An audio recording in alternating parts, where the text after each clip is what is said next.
One of the world's only privately built submarines has reportedly sunk under mysterious circumstances on the Danish coast.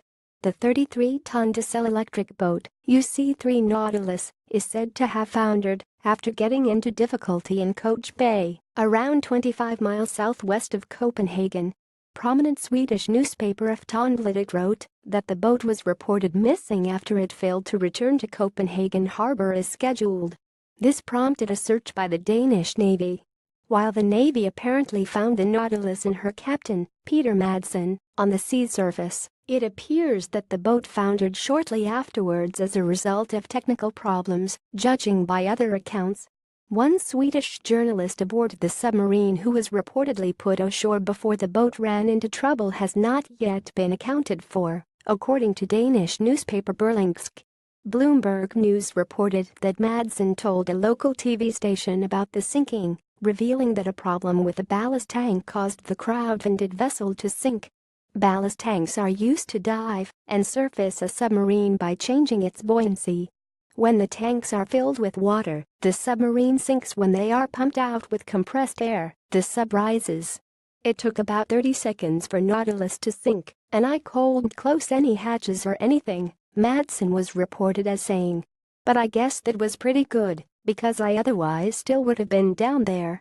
The Nautilus itself was launched in 2008, having been built by Madsen and a group of friends. The Wikipedia entry for the boat appears to have been written by someone familiar with the Nautilus design and systems, judging by the level of detail. While her theoretical crush depth is given as 400 m 500 meters, this seems a tad optimistic. Proper naval submarines tend to operate at these levels, and the 18-meter Nautilus is far smaller than those.